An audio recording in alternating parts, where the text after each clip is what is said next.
Are we It's live? always interesting how to get like emulate the thing on the screen. I always have I don't know if I can do it. I can't. It's on your side.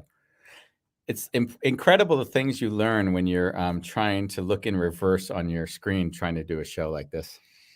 Good afternoon, Mr. Good Shalev. afternoon, Mr. Charles Demetrio. Nice to see you. Likewise.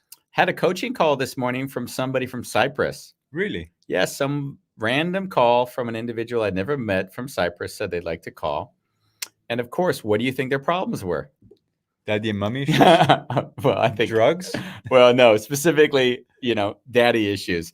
I don't have a very high regard for Cypriot males. Ever since I've met you, I don't think I've had a good story about it. So if you're a good, clean Cypriot male with a good background and a loving heart, we want to have you on the show. We have Heidi Allen on today, and we're going to discuss putting yourself first. You're a dick. I know I am. She's the founder of the Global Women's Empowerment Group, and she was in media and TV for 10 years doing reality TV and the biggest daytime show in Canada. Yep. And 3 years ago, she said, I'm leaving this and I'm taking care of myself instead of trying to take care of everybody else. And I imagine as a producer, that's the kind of stuff that you have to do is to get things done. You have to help everyone else feel good. So now you get to say, hey, it's about me now. We're going to talk to her for the hour. On this show, A Wonderful Chaos.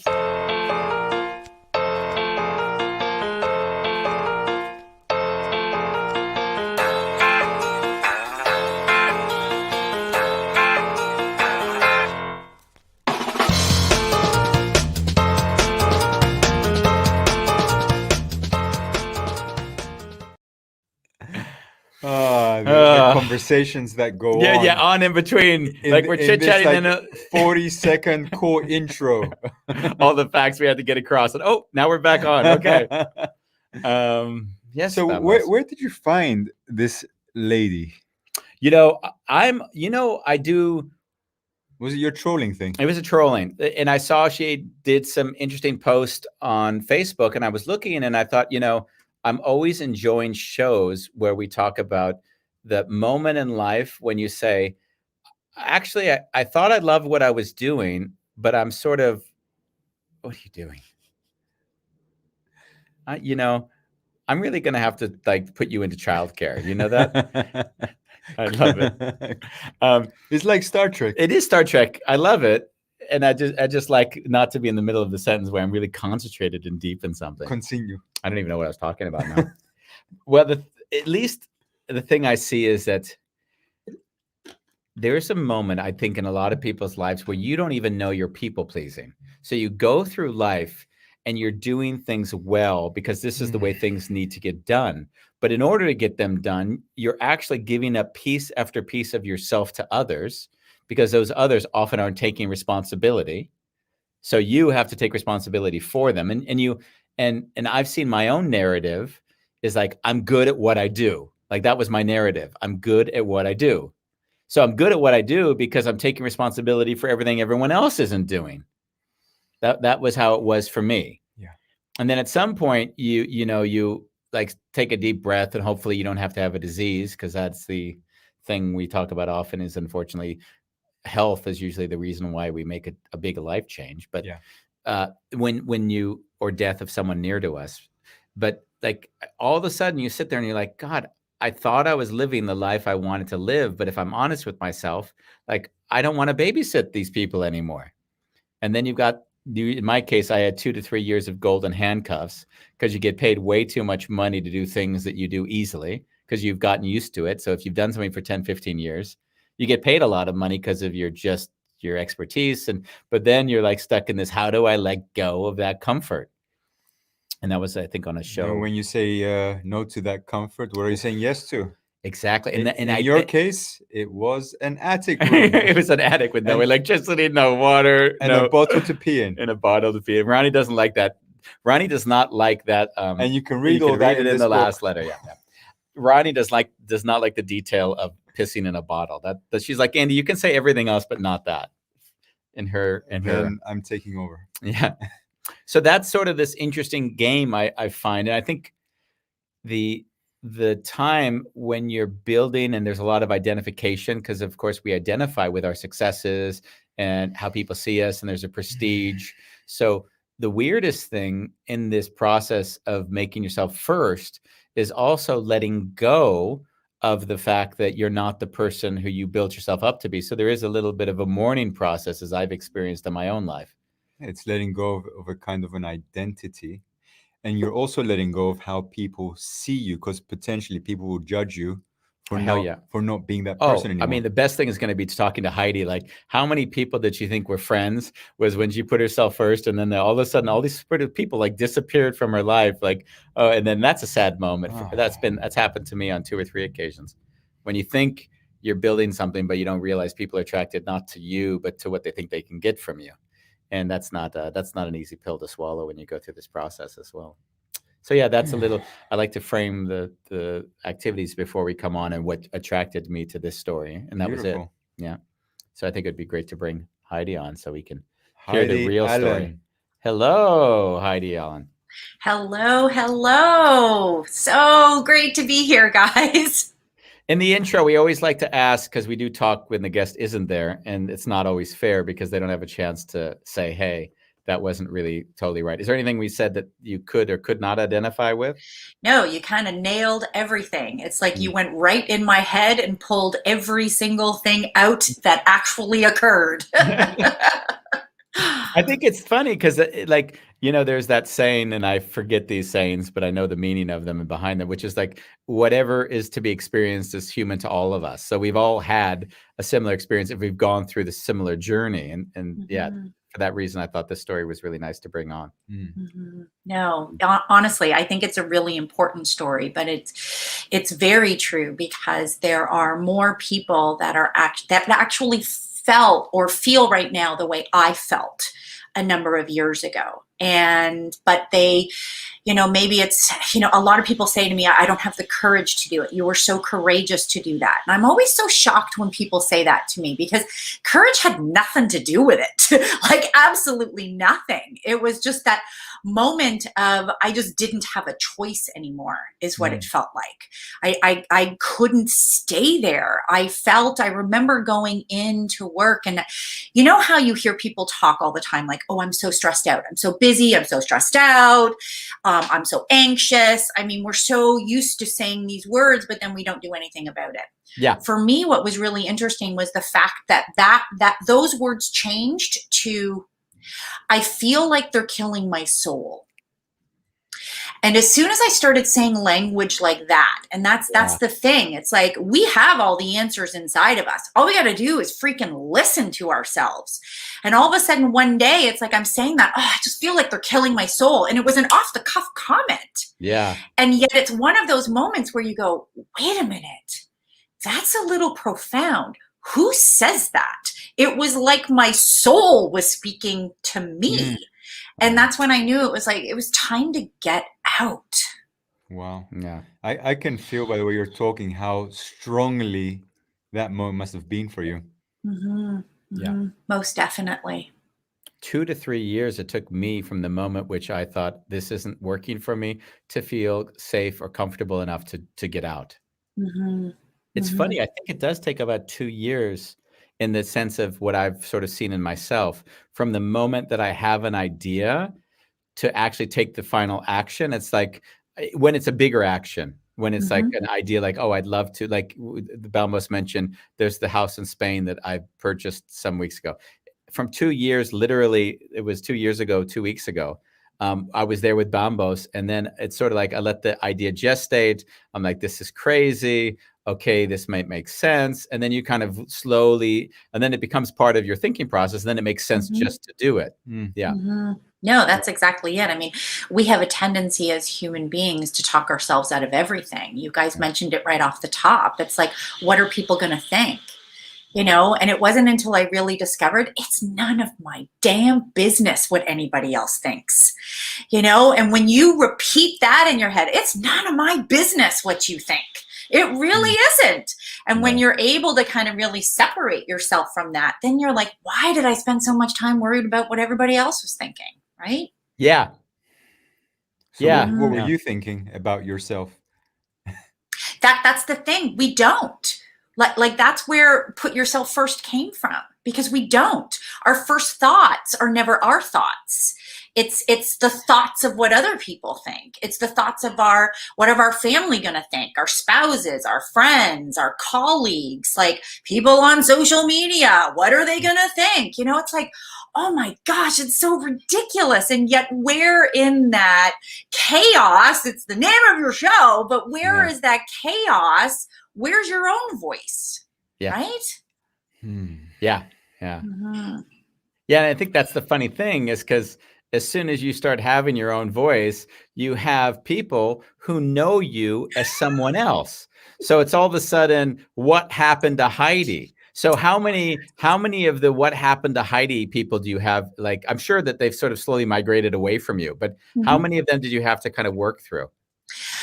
I love that you even mentioned that there was a grieving process, because in the beginning there was a huge grieving process, and it was starting to understand that the more I leaned into the personal self-development, the more I leaned into my own voice and the feelings, the real authentic feelings that I had, the more people, it was almost like I started to see that they were afraid of me.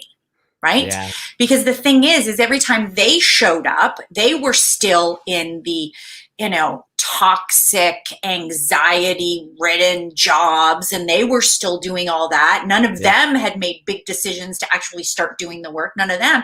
So what I was just this constant reminder that they're not doing anything. Yeah. And that's why I even mentioned, like, people would constantly say, you're so courageous. And I'm like, again, and I would say to them, courage had nothing to do with it. I just felt like I didn't have a choice anymore. It was like, listen, like and it was that realization of, I get one freaking life, one, and this can't be it. And I would say that to them, and they're like, yeah, but like I've got, a pension, and I've got benefits, and, a stable job, and, we go on vacation once a year, and what about the kids? And I'm like, wow, well, you know what? Those things are all really important. If you figured out how to get that job and you figured out how to take all of that, don't you think you're smart enough to maybe figure out how you could do something else? Yeah. Right. And so, but yes, a lot of them just started to, it was subtle in the beginning. Yeah. It was, people just weren't necessarily texting back as fast or emailing. And one of the biggest things I noticed was I even started, sharing different things on social media. Yeah. And I'm sharing kind of the journey I'm going on. And what I started to notice is all these people that, used to like and comment on a regular basis were all of a sudden ghosting me. Gone. And the thing is I knew they were seeing stuff, that they're watching what you're doing, but all of a sudden they're not pressing that like. They're not making a comment anymore. And so all of that, and I was like, and I would ask, I'm like, oh, like, did you see? Like, oh my gosh, like, oh yeah, I saw that. And then I'm thinking in my head, well, where did you go then? And then you'd see them liking, Susie's photo of her jumping in a pool, or, or somebody's, like dinner at a restaurant that they're taking all their food shots. They're liking and commenting like crazy. And yet, where'd you go? Right? Yeah. So it was very, very strange. And there was a number, I would say it was about a good year of kind of removing myself from that environment. And it's really amazing. And anyone that is going through this or thinking of going through this, they want to do something, they want to start shifting their lives, whatever it is. I'm going to tell you, the moment you finally just start to let go of those people, new people show up. New like-minded people, they all show up. Yeah. But the thing is those new people aren't going to show up unless you let go of the old ones. So it's like you just kind of got to let go. And what I've also found, though, is there's been a number of them that have actually come back. So they continued to watch. They continued, and all of a sudden, it's there when they're kind of like, oh, I'm especially when we went through the last 18 months that we've all gone through, with COVID. But a number of them, all of a sudden, when you're feeling that, oh, I feel lost. Oh, I don't know who I am anymore. Who the hell do you think they reached out to? Right? Yeah. Right? Heidi? Yeah. Exactly. Heidi, I am curious though, because like as you're speaking, I'm very visual in my brain. So I'm seeing the people moving away from you because they can't connect. Like, is that you? Like, what did you just say? So who were you in your mind's eye back then? And how would you describe yourself now, besides being really passionate? Oh, wow, that is a really phenomenal question. To tell you the truth, I don't really honestly believe I'm that much different. I think there's subtle things, and I think it comes down to how many times did I play the part that they wanted me to play. Yeah. It wasn't that I was really necessarily that different. I was just not willing to play their part of Heidi anymore. Yeah. And so I've always been, I can't describe enough, and you can go all the way back to my childhood. I've always been this very super positive, optimistic person. Always. I've always been that person. But what people wanted from me is they constantly wanted, like I was the one that always threw the big ginormous parties. I was the one that always had the dinner parties. I was the one that always planned everything that we were doing. Like I've always, which is why I was a producer, right? It's like I always did all of those things. But all of a sudden, it's like I no longer wanted to join in on, I'm just going to bitch and complain about everything and not do anything about it. And all of them liked that part, right? It's like, join the club with us and let's all bitch together about life and people and gossip and do all of that. And all of a sudden it was like, I don't want to do that anymore. Like, I'm just like, I the positive that was always there, but I'm not playing your game. I don't want to be a part of that. It's like, I don't want to just complain about how shitty life is. I want to actually go make a better one.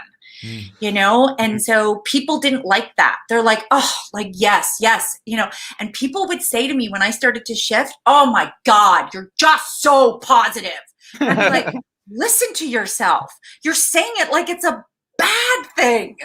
Like, really? You'd rather me just stand here and bitch and complain with you about the weather and the traffic and the news and God only knows what's happening. It's like, I just no longer wanted to partake in those conversations, and they didn't like that. It's like, and they would say it, like, oh, where did the old Heidi go? Like, you used to just love to bitch and complain with me. Heidi, for like, as you were speaking again, I kind of connected with the little Heidi, the young version of you, and I'm kind of curious. Was the little, like in her life, the little girl, was she a big people pleaser, and how was that for her back then, growing up? It wasn't necessarily that I was a people pleaser. I was someone that got shit done. I always had big, ginormous dreams. I always accomplished everything that I ever set my mind to. I was the person, like, and it's funny because I feel like there is an essence of, there is the people pleasing in there, because what would happen is I had a lot of people that would jump on the bandwagon of whatever success I had. Right. So I was able to like have this ginormous success, and people were allowed to be a part of it. I gave permission for people to be a part of that. So is that maybe an element of people pleasing, that I gave permission for them to ride on my coattails, even though they weren't willing to do it themselves? I think that, but I've seen that from, because I'll work in a lot of, say, like visionary and venture capital people and really, really visionary people. And what I noticed is that immediately one of the first sort of issues they'll have is all of these hanger-ons that aren't necessarily delivering the value they needed, which is people to be self-reliant. They are actually needing the energy from the person, the creator, and therefore they're always feeling like they're managing even the people that so the hardest thing for them is to hire good people, because in Yes. essence, everyone wants their energy and isn't, living from, Mhm. and the show will often talk about that, people living from their source. It's a Mhm. term that Mhm. Peter Koenig Koenig, came up Peter with. Yeah. Koenig. And I'm sure Mhm. it's used often as well. I wanted to talk a little bit about the phase, because I think a lot of people can identify with when you go through big life changes and the world has to adjust itself to you. And you said something that I hadn't given a lot of thought to, but actually, as you spoke, I realized something from my own past. And it was this, is that there's like, if you had to like put groups of people, they're the groups Mhm. of people that don't like anything that you're doing. And they just like try to either separate themselves from you or degenerate or denigrate it somehow. And then Mhm. you've got another group, which I didn't even think about. They're the group that's sort of, what the hell is he or she doing? I love him. I just don't know what to make of this yet. And I need time to figure out how I want to interact with this new version of Heidi or Andy. And Mhm. I really didn't think, but there were a lot of people in that group. So people who I knew well, they loved me, but they didn't know what the fuck I was doing. And Yeah. they didn't Mhm. know if it was really me getting myself into a lot of trouble I couldn't get myself out of, and they didn't want to support it, or like, or they just didn't know how to interact with me in that new way. And then there were the third group, which was just cheering me on and celebrating and like loving it. So it's sort of, if I look at my life in those three buckets, I would really say that middle bucket of people, I didn't quite know how, and that took almost time, because the Mhm. time was required for them to readjust themselves to me. And Mm. they'll Mhm. still make snide remarks here and there, but in time, as I've become more confident and comfortable in the new way, I'll make my own snide remarks back, and then it's sort of like the playing field leveled. Like they'll make maybe Mm. like, oh yeah, that's when you went off the rails. Yeah, exactly. Mhm. Where Mhm. finally my life was happier than it was before, unlike what you haven't done in your life. Mhm. Exactly. Actually, those people in your life, that's the audience. Oh yeah. They're the audience. They're the audience. They definitely bought the ticket when they became friends of yours. Yeah. But they're not going to be a part of the show that you're in. They're going to sit back and be the audience that's going to watch. And that's why I said earlier, they're always watching. They're always watching because that's the part that they play. And what I'd love to say, Andy, is actually really start looking at their life, because you're probably going to notice that they are probably the audience of their own life as well. It's like they're never truly a part of something. They're the people that don't really give their opinion ever. They're not, stating facts or putting all of this stuff. Even if you look at their social media is actually conducted more like an audience than it is as someone that's going to, Got it. I always say, like, I walk around with my portable soapbox. At any moment I could pull it out. You know what I mean? Depending on what's happening. And it's like, it folds down to this neat compartment and I can just put it in my purse. Something happened. And it's up and I'm on it. You know what I mean? It's like the port, and everybody, Yeah. I feel, I needs think their portable soapbox. I had that for like the first 5 years of my relationship with my wife, and she refused to take me out with anyone she knew. She's Oh like, my Andy, God. when I take you out, it always ends in tears. Why does it have to be that if we go out with friends, they're going to cry? Like, can't we have a discussion where they don't cry? That was the narrative in the first years of our Yes. relationship. She Yes. started loving me more when I didn't give a shit. When I'm like, I'm just going to sit here and talk about something I know nothing about because it seems to make everyone comfortable. I know, but it's so true. It's so So you incredibly were true. accommodating. Oh yeah, for sure. Nice. But I think it's accommodating is different. Is I think when you're speaking, I also have to identify with somebody. Said I also noticed when I first went into my real journey, because I feel in some ways there was I lived sort of like as a monk for those 10 years when I left the business world, because the guy I was with was insane. He was just like out there living in a whole nother universe, but I was participating in that universe. And by putting myself in such stressful situation, not stressful in the sense of doing stuff, but in taking responsibility for my own life, I was really confronted with every dark hole that was, didn't want to be seen into. Mm. And I guess I don't even know where I was going with all this, but it was, Oh, I said accommodating. You started sharing the story. Yeah, well, I don't even know what I was talking about anymore. I can't do that. No, but honestly, kudos to you. Like, you went to that dark place. Like, most people in their lifetime are not willing to do that. They're not willing to understand what those dark places are that are inside of us. And every single one of us have them. I find it quite hilarious when people say to me, "Oh, no, like honestly, like I've dealt with everything." And I'm like, wow, okay then. Yeah, I love that one. Yeah. I've done the work. Yeah. I listened to Oprah. It's quite funny. It's like, wow, okay, well, you read one Eckhart Tolle book. Yep, you're good to go now. Bombos has a friend, and like, he has several friends, but there's one specific one we're talking about. And when they see me, they get scared. And they like just drive. And I've never spoken to this person. Like, but she's like, when he looks at me, I just feel like he sees things that I don't want him to see. And then she just like drives on very fast. Okay, that's funny. Yeah, that's really funny. I've never met her. If you're watching, whoever you are, your secret's out. Your secret's out. Well, the funny thing is, she has the same with me, but she doesn't run away. Oh, okay. Well, I mean, it would be nice to say hello to her once, actually have an interaction before someone like is that frightened of me. I think, because I think what people don't realize is that in one level, when you get more comfortable, you don't look at other people anymore. You kind of see the world as a reflection of your own insecurities. So you don't even look at them. It's like, oh, I see where that insecurity is there for me. And of course, if I'm triggered by it, then I'm like, wow, there's some work that needs to be done. So in a weird way, the world is just a reflection for me to look at what's unresolved. And if people like haven't kind of allowed themselves to feel that level of freedom, then of course they're still judging stuff. Right. So 100%. I always say the way I raised my boys. I have two boys. They're not boys anymore. I have two adults now, but I have two boys, and I always raise them to believe exactly what you just said there.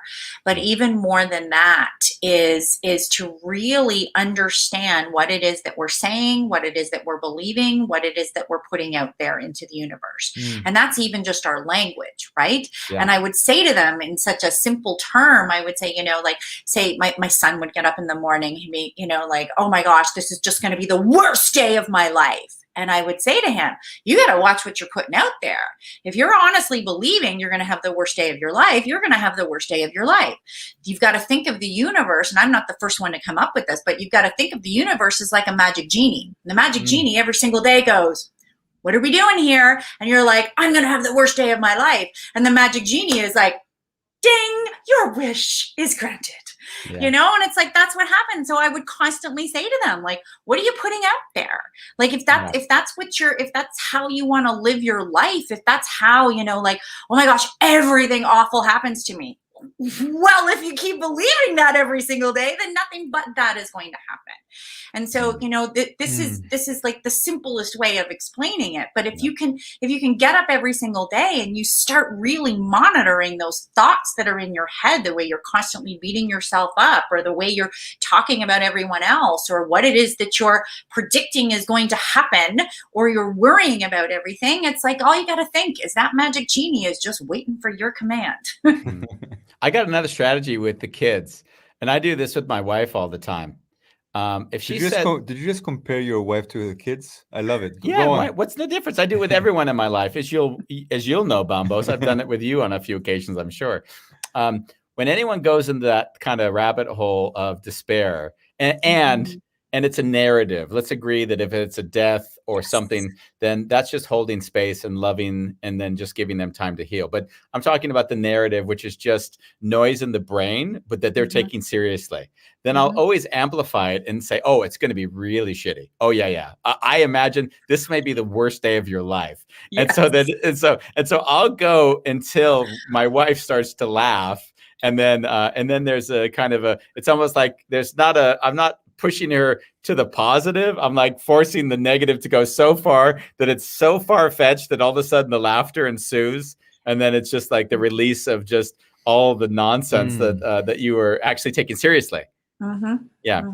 No, I love that, because I've actually done that with a number of people when they're like, oh, like this is just the worst. I'm like, oh my God, you're right. That sucks. I can't even imagine what you're like. Wow, your life sucks. And they're like, wait a minute. No, it doesn't. I'm like, well, you just said it did. I'm just agreeing with you. Exactly. You've got the worst life. Oh my God. If I had to tell anybody not to live that life, it would have been yours, you know? Yes.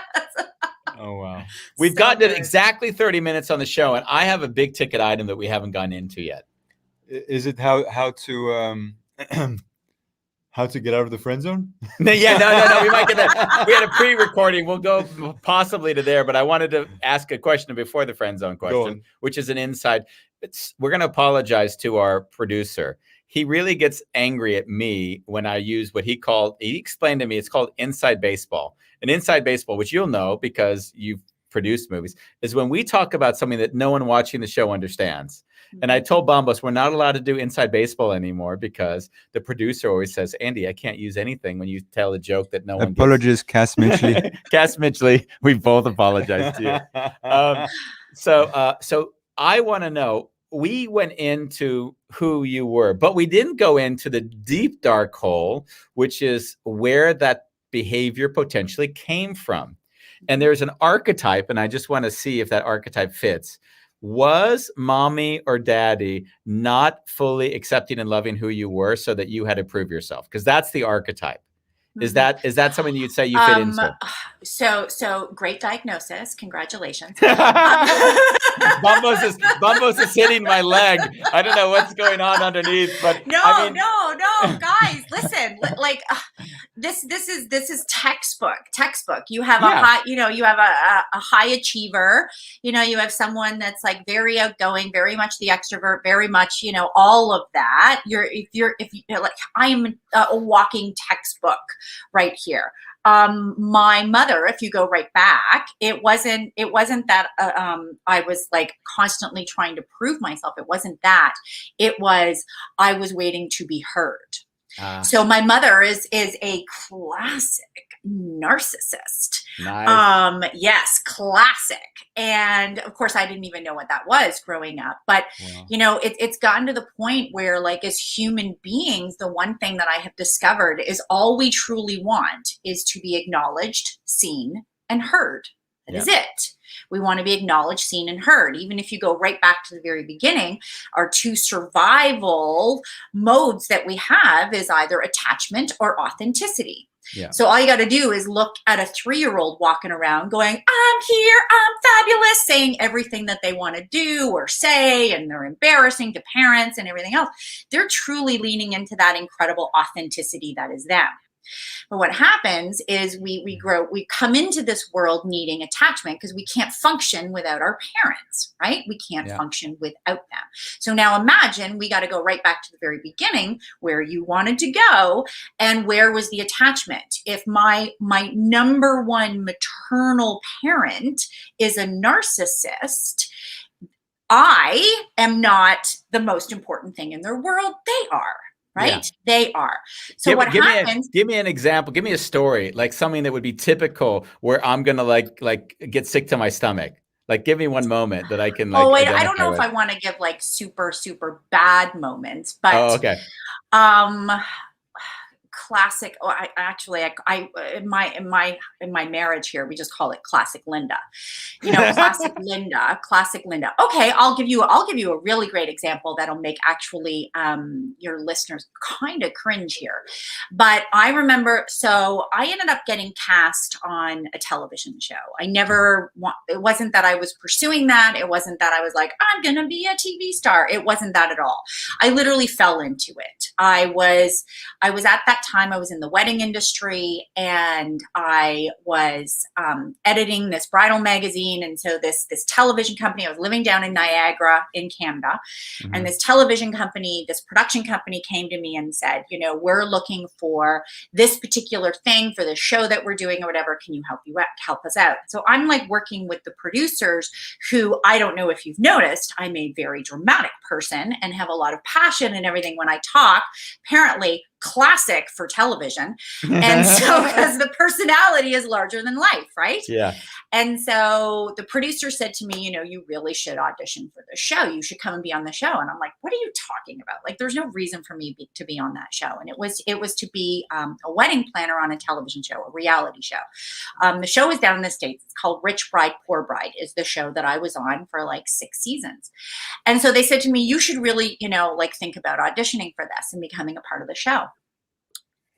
Long story short, I got on the show. And so I'm going along and it's like, wow, like this is so unbelievable. I mean, this show was very, very successful when it was on years ago. I mean, it ended up, being broadcast in like 72 different countries. Like there was at one point when it was at the height of that like I got recognized everywhere. Like it was nuts.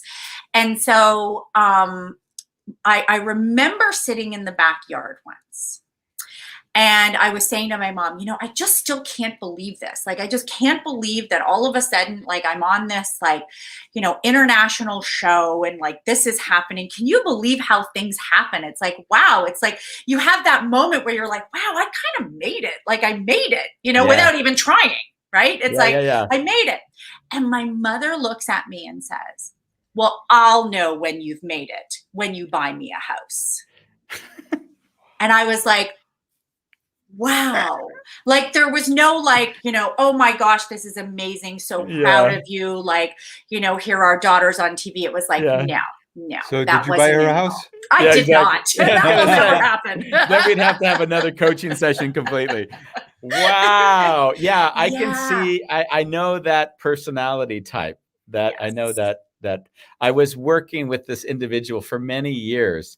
And it was the weirdest thing. Like I've seen my life now about like celebrating the success and nurturing it in others, even if it's just little successes. Just trying is its success. You don't need to get anything from it. The act of just trying is already something to be celebrated. And so I'm with this individual, and every time I would say anything, because they would always talk about what they were doing, and I don't like a tit for tat way of talking. Like, tell me what you're doing. Now I'm going to tell you what I do. So I'd let this person kind of blow off steam for the hour that they had, and I say, oh yeah, that's great. And then maybe they say, so what are you doing? I say, oh, I'm going to do a course, and then like before you'd finish the sentence, it would be like, oh, I've done that 5 times, and I'm planning, and so you're just sitting there like, and then they're like on this subtle and not so subtle way, diminishing everything you're doing and not acting like that. Because in another conversation, they'll sort of say, oh, he's doing great work. But when they're with you, they're just diminishing you over and over again. You're like, yeah. And the interesting thing is that this individual had to diminish because he's trying to charge more, and he had to create a persona that was, everyone around me doesn't know what they're doing. That's why I get paid this much. So he had to do it to keep that sort of aura so other people would project something onto him that he could then get value from. Yeah. Who was it? Exactly. I'm not going to say it anymore. Yeah, no, but it's very true. It's having a parent like that. The thing is there is a time where it's like, you so long to be acknowledged, seen, and heard. Yeah. And for me, it was like, I would constantly, because like, especially with someone with that personality, they truly never hear you. They never hear you. What they do hear, they hear their version of whatever you just said, and then they manipulate it to become whatever dialogue and narrative they have in their head of how it needs to fit in there. And so my entire childhood was just constantly going, you're not listening to me. I did not say that. You're not listening to me. These are the exact words that I said. Yeah. How on earth did you broken telephone that while I'm standing right here in front of you? You know what I mean? And so what ends up happening is it's just that constant frustration, and so yes, you're like, so what ends up happening is you're never going to get that. You're never, anyone that ever says to me, oh, well, like it's like they want to turn them. They want to make them better. One day they will. I'm just waiting for, I'm like, you're going to be waiting till the cows come home. I'm like, I was going to say, I literally said to someone, that's codependence. That's like the height of codependence. Totally. Yeah. And I literally said, I'm like, honestly, if you believe that one day that is going to happen, I'm going to tell you right now, you also believe in unicorns because unicorns exist just as much as that's going to. to. You know what I mean? It's like, you got to start understanding that's just never going to happen. And the thing is, it's like, Andy, you talk about you've done the work. It's like, that's when you do the work. That's when you really got to start going in. And what ends up happening is, as human beings, again, I'll go back to it, we want to be acknowledged, seen, and heard. But we're taught and we learn, and society continually tells us we need that from an outside source. Yeah. And that's wrong. The only person we need to be heard from, listened to, acknowledged from is us. That's it. I needed to learn how to do that for me. I needed to learn that I was the only one that was going to do that. I was the only one. And that's where the whole concept of put yourself first is. Put yourself first isn't about getting your nails done and getting a massage. It's truly understanding who you are, mind, body, spirit. And really, at the end of the day, as long as you are fulfilled from yourself and you do that work, the rest is just gravy, right? That's the bonuses that we get. If someone else celebrates you, if someone else says something, or, congratulates you or whatever, that's just a bonus. But we got to do it for ourselves first. And then go outside. And that's the thing. It's like, I teach women that it's not about putting yourself first selfishly. Because a lot of women will say that, oh my gosh, then I would just feel so selfish. And there's that guilt, and there is that constant, that's a dialogue that happens with women. I'm not saying that it doesn't happen with men, but mostly for women that does. Everyone else has to come first. And I always say to them, it's not about selfishly just taking away from anyone else in your life. It's learning that I put me first to put you first. I do this one so that I can be a better person for you. I see I see it also. There's a bit of a nuance in it that I also have added so that it kind of doesn't have to create too much tension. And I say, not without me. So like, I don't know what it's going to be, but it's not going to exclude what I also want.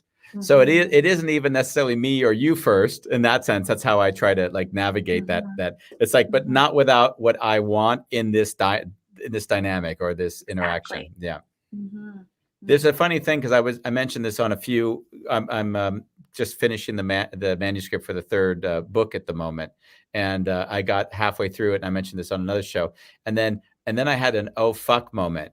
Like, I was like, oh my God, this whole book makes no sense. Like, that's the worst part when you're writing, because as you're writing, you're learning things, and then you're like, oh Jesus, I missed the most important thing, and the book doesn't make sense without this thing. So the whole book can be scrapped unless I address it. And the thing that it was similar to putting yourself first, which was I labeled in the book personal responsibility. Because what I noticed is that nothing makes sense if you start to think that the outside world is the thing that's the problem or the thing that needs to be fixed. Like, so the personal responsibility component for me is the moment when I'm like, oh shit, all of my failed relationships, the one consistent thing in all of that was me. Like, that's the only thing I can rely on. And then the personal responsibility then in my vernacular. So where is it where I haven't yet seen in myself, which is whatever that behavior I'm not aware of, and it'll, of course, evolve over time. But where is that showing up and causing the pain and the suffering that's also occurring not only in me, but in these other relationships? And so there was putting me first was interesting, has a lot of dimensions to it. But one of the dimensions for me also is putting me first is also putting me first in the sense of I've got to figure out what I need to figure out before I start like interacting with the world and screwing things up again. And that also means that I can't bring you in that period because I'm not ready to interact. Like for my dad at first, I couldn't interact with my father because he was undermining my confidence. Now I say he was undermining my confidence because that was my headspace at that moment. Yeah. So it's interesting, putting yourself first to some degree is saying I'm taking personal responsibility for what I can by at least not doing everything for everyone else and then losing myself in that over and over again. Yeah. No, I completely agree. I had to do the same. Like I did the exact same thing as you. Like I created the space between myself and my mother. And I said the exact same dialogue. I need to take this space away from her because she is, manipulating my own thoughts. She is, causing the frustration. She is, and that wasn't it at all, and it was in that discovery. I walked away for 3 years from her, 3 years, no contact, zero. I just walked away. And I remember the first year that I walked away was very much that. It was still the blame game, right? Because it's too hard. It's too hard to see that this is what we're doing to ourselves. It's too hard to admit that. Yeah. It's like, my God, right? And so the first year was that, and there was a lot of resentment. I resented that I didn't have a maternal mother. I resented that I had girlfriends that had these close relationships with their mother and I didn't. I would watch a movie that had a fabulous mother in it and I freaking resent the movie.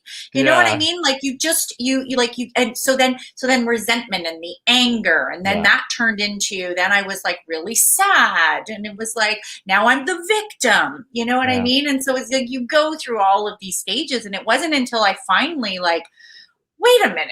And it's exactly what you said. I'm the constant in this, right? I kept showing up time and time again. I gave myself permission every single time to go in. I gave myself permission to share portions of my life with her, knowing how she was going to make me feel, knowing I would know. I'm like, oh, if I tell my mother this, I know the way she's going to react, and this is what she's going to say to me. And yet then I would go in and create that punishment for myself, right? Like we do these things over and over again. When all of a sudden you realize, wait a minute, I don't have to do that anymore. I can really and it was like, then that's when you really start to do the work. That's when you really start to understand who you are, what it is that we need, how, my God, if there was one part that I played better than anything on this planet, it was the victim. Oh, I was the victim. I have a narcissistic mother. This is why I'm the way I am. Oh, feel sorry for me, whatever it is, right? It's like, my God, I should have gotten an Oscar for the incredible victim that I played, right? And it's like, then when you take the responsibility of like, I don't want to be the victim anymore. I think I'm done being that person.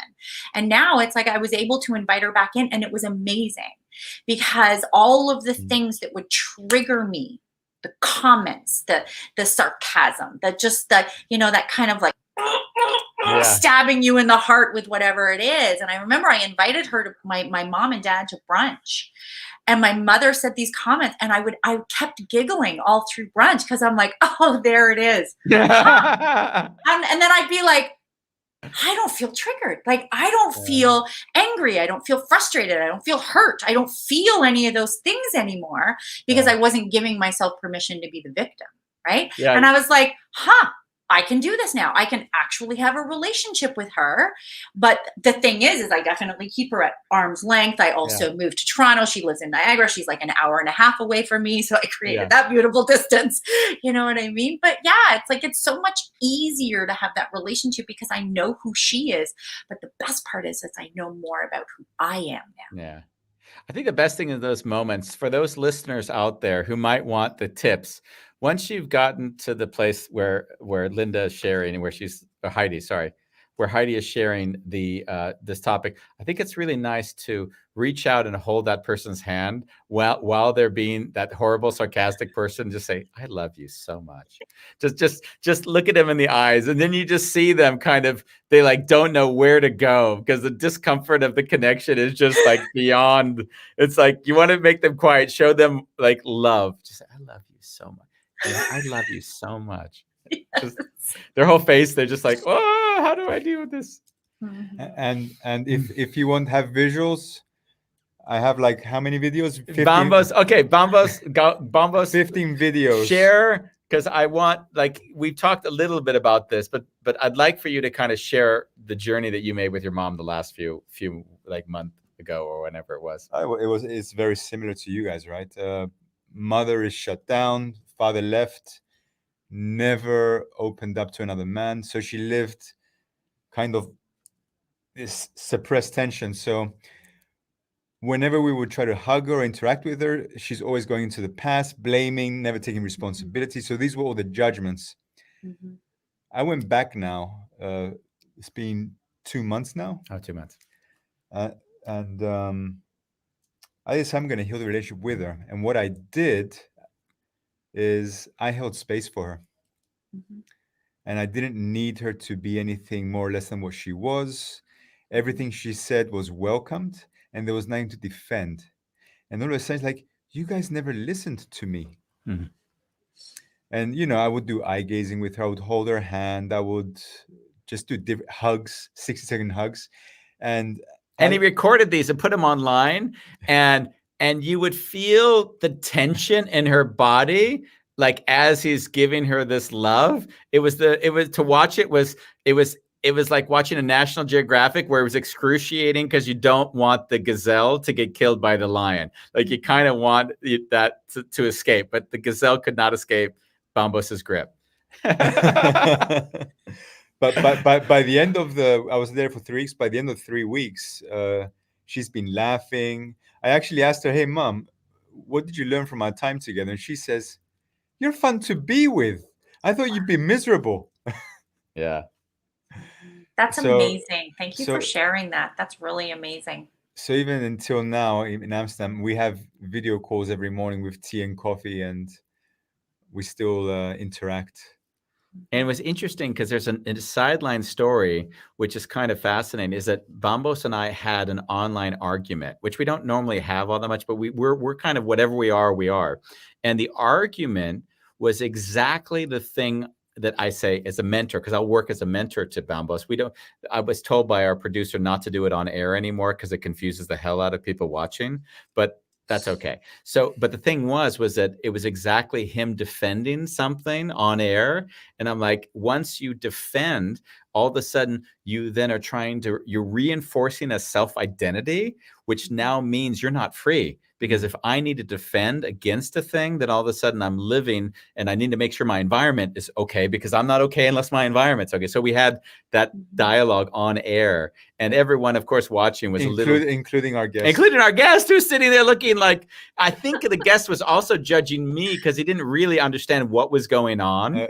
He was judging you, he told me. Oh, yeah. How funny. So he didn't even realize the love that was really here. Like, you're so oblivious that there's love helping him. So, and I wanted to share that story. What was beautiful is that actually it's in that moment of forcing the recognition that I'm defending that you then get the opportunity when you meet a real situation with like an uncomfortable mom situation, where then that's where you get the payoff. That's when you really get the breakthroughs in life. Nice. Yeah. Which is nice. I just realized that now. Yeah. Wow. That's phenomenal. How long have you guys known each other again? End of 2014 we met. 2014? Oh, wow. Or midway when I Okay. was starting my business. Yeah. And not knowing how to make money with my business. Yeah. Bambos was not in the best of places, and then I just I'll often see a lot of people come to me for help, and I usually say no, just because there's not enough hours in the day. I put myself first some time ago, and I said, listen, I just can't help the world. And then there'll be times when I'll see that the level of determination is so high that it's almost like, in my world, it feels almost irresponsible not to support it, because it's not that the energy to get there isn't there. It's just the support to how to make better decisions and how to like understand little things that'll immediately have a dramatic impact in our improvement. And that was sort of and so he put in all the energy, and I think I've often seen, like, even losing weight or going to a fitness trainer, like half the job is paying the money so you show up. Like that's like just showing up, and then dedicating it to by putting money down is sort of half of what a trainer is doing for that person. And Bambo is basically, he had already put the money down on doing it, so I didn't have to motivate anything. I just had to say, hey, this is probably another step you want to make at a certain point, which was nice. Yeah. Thank you. Yeah, you're welcome. Yeah. So we have about 6 minutes. How do you marry someone from the friend zone? Yeah. We gotta share a little pretext for this. Before we came on, the question was that basically Heidi said to us, she said that she had a second marriage. First marriage didn't work out, probably because you didn't put yourself first, or maybe you did and then it didn't work out. And then there was a friend of yours, a male friend, and he transitioned from being a friend to being a lover and then a partner for life. So Bombos and I were very inquisitive. How did he move from the friend zone to the end zone? I mean, he asked you for a date on your birthday. For my birthday. For your Yes. birthday, yeah. Yes. Yeah. No, that's exactly what happened. So I'd left my first husband. He kind of found out that we were now, getting a divorce and everything else. And how much time between these periods? Give us a kind of a sense of. so I left my ex-husband, I think it was like the beginning of a new year. Okay. It was like early in the year. And then my birthday's June. So it's late June. Okay. So he had found out he wasn't even in the country. He'd been traveling and everything else and didn't even know, because we'd kind of lost touch. That was the thing. We'd lost touch for about a good year or so. And in the midst of that, where we were no longer in touch, I split up. And so he came back into the city. He'd been traveling everywhere, and he kind of came back into the city, and he was talking with his sister-in-law. This is a crazy story. And his sister-in-law knew me, and she said, have you heard the news? And he's like, what news? Like I generally work out, in Texas. Like he wasn't even in Canada. You know what I mean? And he's like, what news? And she's like, well, oh my gosh, like Heidi left her husband. And he's like, oh my God, really? Like, wow, that's kind of shocking. Didn't actually see that one coming. And so then she says, I don't know if you realize this, but honestly, you and Heidi would definitely make a much better couple. You have more in common than she did with her, ex-husband. I'm going to tell you right now, if you don't do something about it, I don't think she's going to be single for long. And so he was like, oh, damn. Yeah, maybe I got to do something about this. So he just out of the blue called me, out of the blue. And I'm like, oh my gosh, Mike Allen, are you kidding me? What are you doing? Where have you been? What's going on in life? And so he's catching me up on his life and everything. No, actually, he said, what's going on with you? And I'm like, oh my God, I can't even tell you. This past year has been nuts. And I left gym and the whole thing. And I'm like, it's just been a nightmare. And he was really listening. There's key, gentlemen. He really listened to what was going on. And he really listened, and I'm like, what's going on with you? And he's like, oh, I just, back and forth working in Texas and that, but, I'm here. And he's like, isn't your birthday coming up soon? And I'm like, wow, good memory. Again, that is a key. Women like to be heard. They want to know that you're paying attention. And so he was like, isn't your birthday coming up? And I'm like, yes, it actually is. And so he's like, oh, that'd be great. I'd love to take you out for your birthday. And I was like, wait a minute. I literally on the call went, wait a minute. Are you asking me out on a date? And he's like, yeah, I mean, we're two friends and it's your birthday and we're two people that are going to go out, and if you want to call it a date, we can call it a date. But and I was like, huh, okay, well, you can take me out. Sure. That would be wonderful. And so we went out, so then we kind of texted back and forth a couple times or whatever. And then he literally, the most amazing thing about what he did on the date for my birthday was this. If there is one, I constantly tell, one thing about me is, which was why I was a producer, is very much, and it's that overachiever, is I've always kind of described myself as a type A personality on crack. So that is who I am. And anyone that knows me, that's kind of the person that I am. So what got him immediately out of the friend zone was this. He sent me an agenda. He sent me an agenda for my birthday. An agenda for the entire day. It started early afternoon. He knew that I like to work out. I like to do these things. He's like, he even told me in the agenda what to wear for each different thing that we were doing. He allotted time, everything. So it was and then it was likes and dislikes. I'm going to be, making this picnic or whatever, because we're going to be out here. So it started off with something physical, which was we went and played tennis. right? So he knew that I liked stuff like that. So like we went and played tennis. So there was one outfit, and then he's like, oh, and then we're going to be like having this picnic or whatever. So you're probably going to want to, casual wear. We're going to be at this particular place, so you're going to be able to change, should you wish to change for this to happen. And then like, what are your likes and dislikes? What do all of this stuff. So everything that I liked, he had at the picnic.